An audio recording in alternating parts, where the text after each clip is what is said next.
Hello guys, so today we are going to see something new in this channel. It's about Rust, and so I think I'm going to make a series of videos learning myself and helping you guys to learn Rust, because it is very popular right now, and I think it will be very beneficial for anyone who would learn and be good at it. So let's see the first video, and it will be about variables and mutability. So we will scan through the docs, and the link will be given in the description, so you can um, get in the same page as I am here right now. So in the variables and mutability option, so let's see what it is doing. So we are going to write the code here ourselves,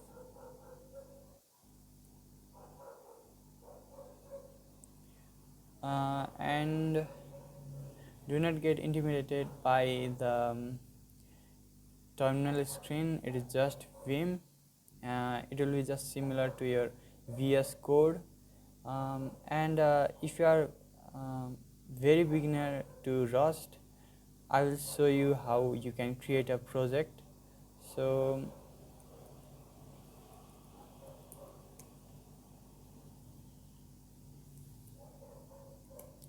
sorry, so go to your terminal,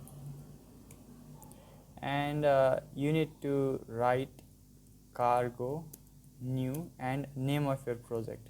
It might be anything, so do that and open to that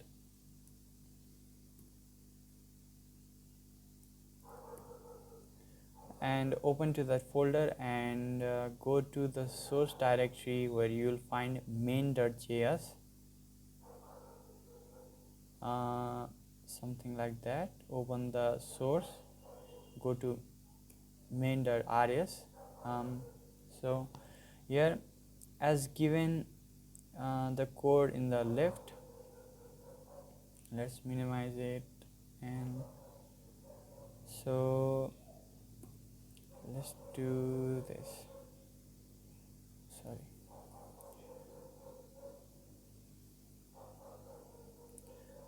So let's create a variable, maybe x, and let's try to print the number here.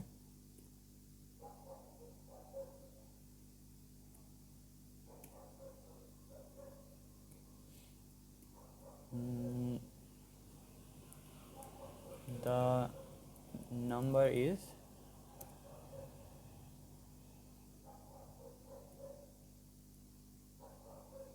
and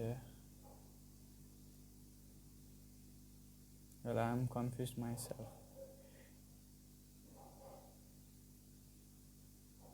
Okay, I'm sorry. I got confused with C and Rust. So I will write the variable name in the curly braces. I think that's fine. Yeah, and sorry, I just keep on forgetting to put a semicolon at the end. And let's reassign it with something like 5.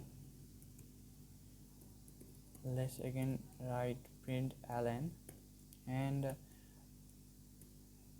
probably you can see those the exclamation sign there. It means it's a macro. We may see what's a macro later on this video or sometime later. Let's just finish this program first.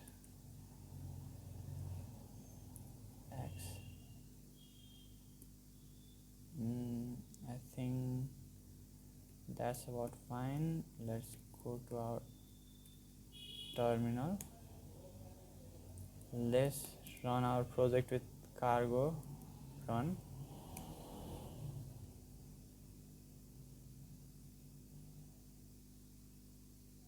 Sorry, it hasn't written.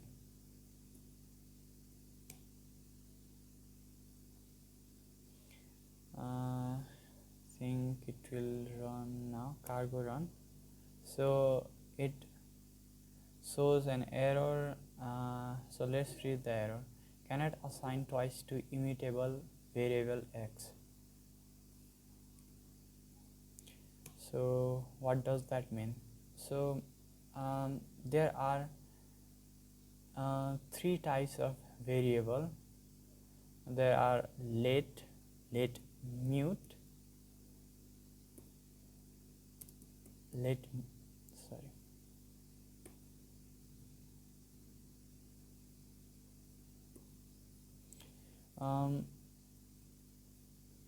so there is let mute, let that we just use, and there is const. I think we can write that here. Const pi equals to 3.1416, and you generally use constant in case of something like pi, or the value that will not change and will remain a constant. And the let is just for immutable variables, and when we add mut, that is mutable, so it should not be throwing the error now.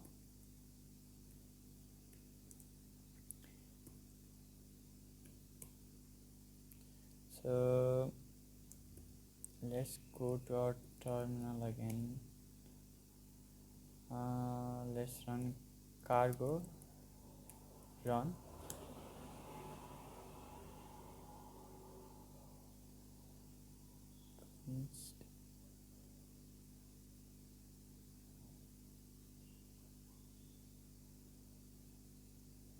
Oh, sorry, I think I know what is the error here. I think I have left the s in the const. I think that will be enough for now. Let's go to our terminal. Let's run cargo run again.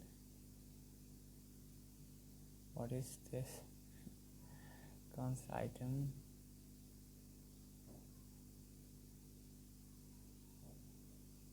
Okay, I think it wants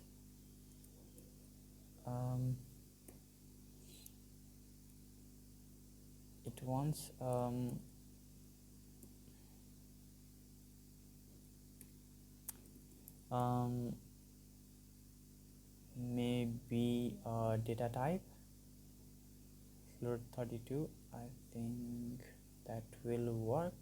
I mean, we do not really need constant right now, but still it should work now. I don't know.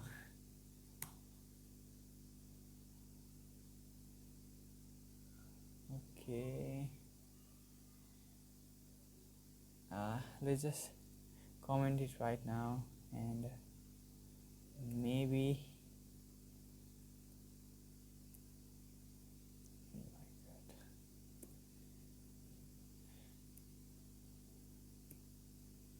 okay.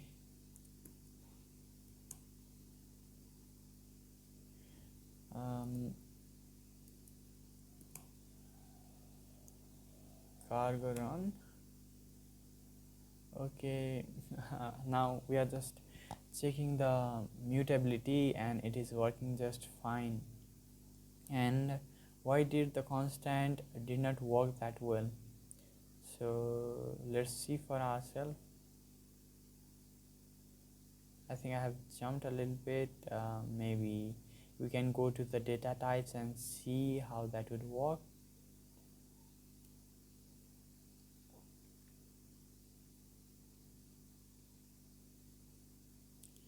Okay, so it has also been changed to MUT from the wrong code. MUT has been added here, and it also compiles successfully. Now here is constant. We have already talked about it. Here we have U32 means unsigned 32. I think I have messed up here. Maybe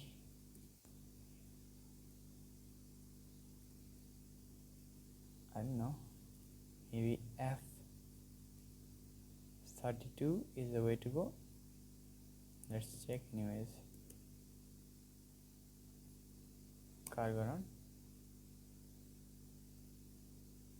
Well, it compiles, but I think it is giving us warning because we have created the variable pi but never used it. I think if we use it here, yeah, so maybe we could use the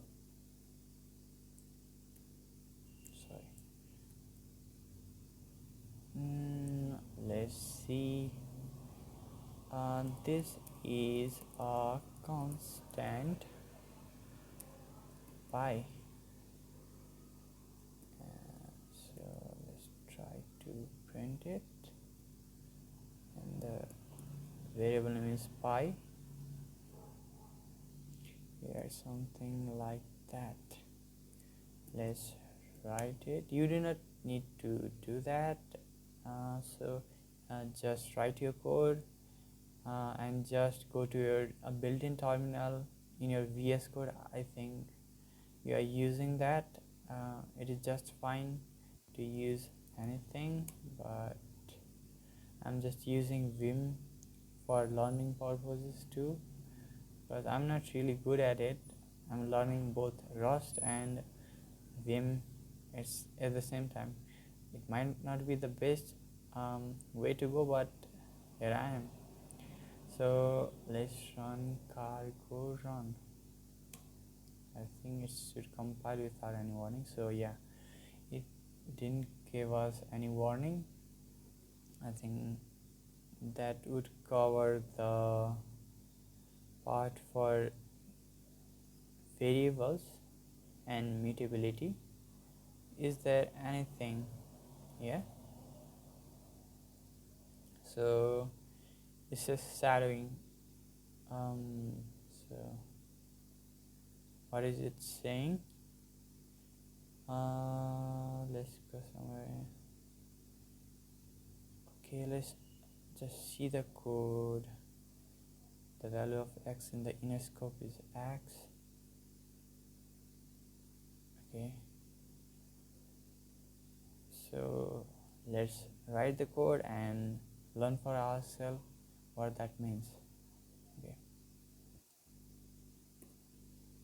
I think we are done with this. You can save your file and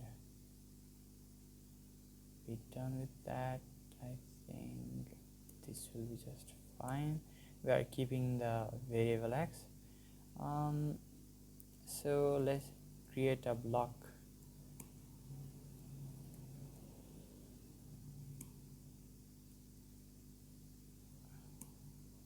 Oh my god.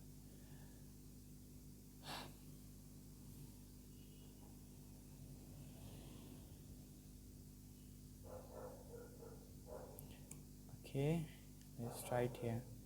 I think a block has been created. It's real messy, by the way. Let's go here. Maybe in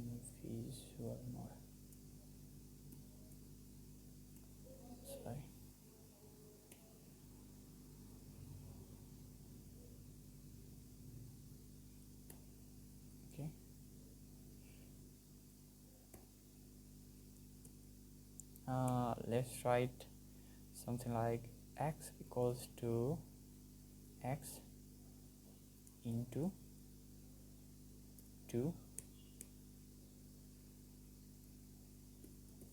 println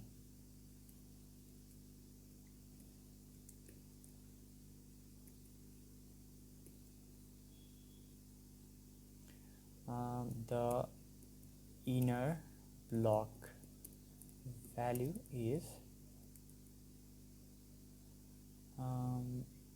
x, and let's write same way println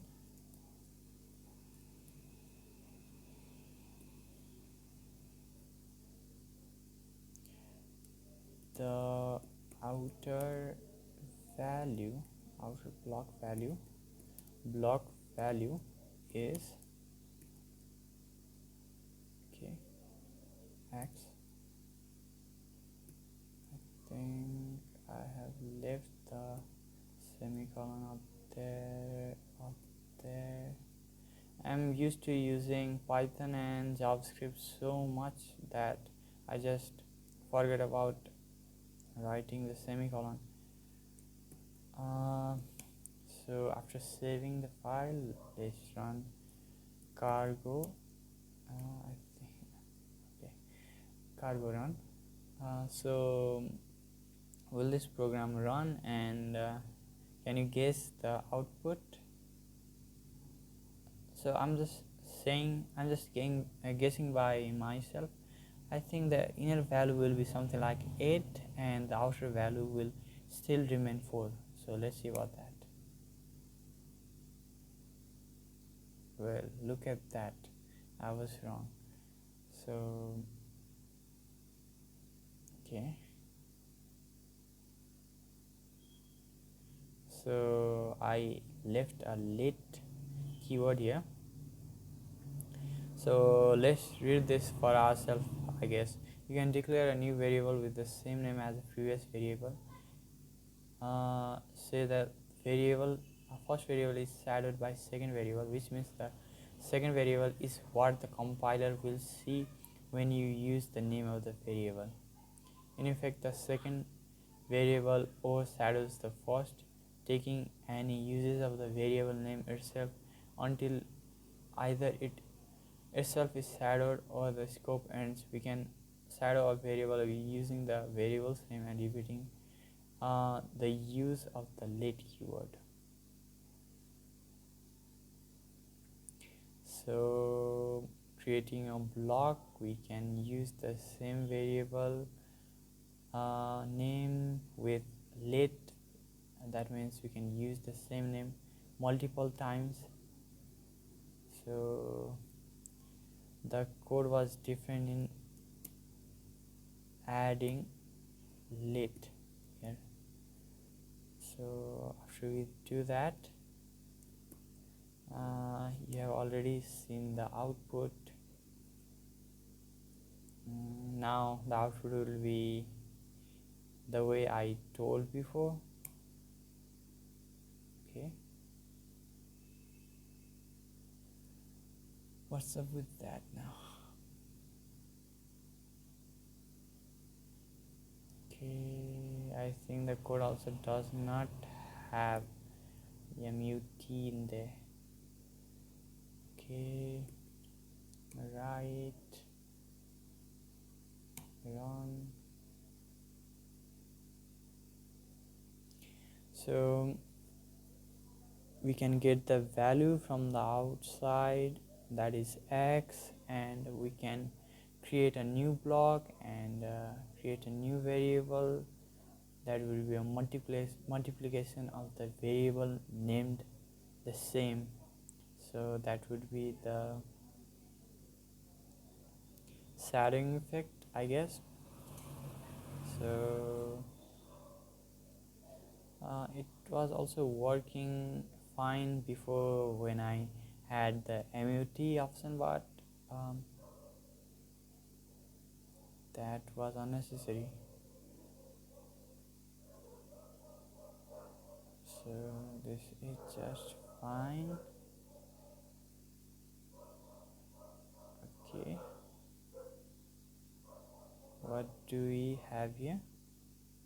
Okay, the other difference between MUT and setting it that because we are effectively creating a new variable, when we use let keyword again, we can change the type of the value but reuse the same name. For example, say our program asks a user to show how many spaces they want between some text by inputting space character, and then we want to store that input as a number. Okay, so should we run that or just go with the docs? So it says the what is here, it says we are not allowed to mutate a variable type. So this is string type, but this is integer type. So let's check for ourselves. Okay,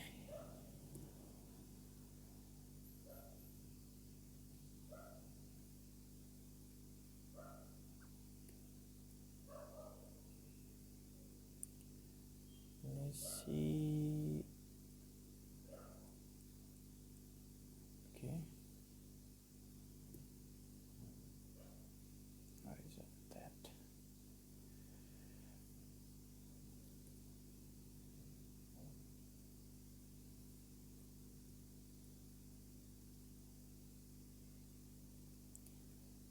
Here we will write the program. So let's write something like, okay, start. Okay, I'll write let mutable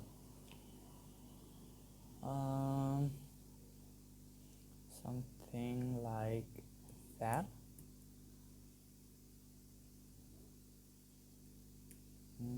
And let's write hello there. Okay, and let's write val equals to since it's a mutable variable, we should be able to reassign it, but I think you already know what is going to happen, right? Because we are trying to change the type of variable, because the data type of the variable. Above is a string and down below it would be integer. So let's run to an error for ourselves. So let's cargo run. Sorry, I haven't saved the file. Now we should see an error message. Yeah,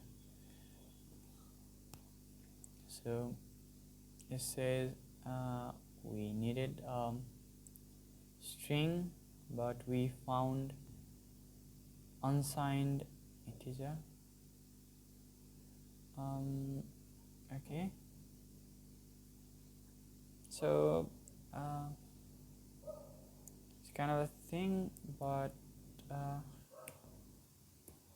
I think writing a Rust program is very type restrictive, and going with that same framework I think will help in long term to create an safe program overall, and we can expect the program to run just after writing it without any compilation error. So let's just print the variable for this video, I think this will be the last thing we will do. So the last variable val is, so probably you can see the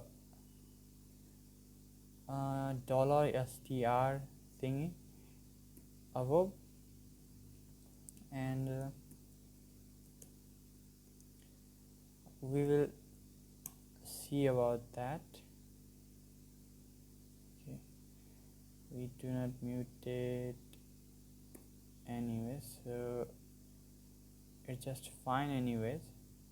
Still, I guess we go with the compiler and we just remove the mut. That wouldn't matter anyways. After cargo run, we can see here the variable, and the $str is something like a heap reference. So there will be stack and heap variables that we probably will discuss later. I think this is just about everything that we need to know about variables and mutability in Rust. I mean, it's all the thing that's given up here. We have completed this topic, I should say, this chapter. So we will see again with another video, and we will see about data types in Rust, and we'll deal with that. So thank you for watching, and we will see again. Bye.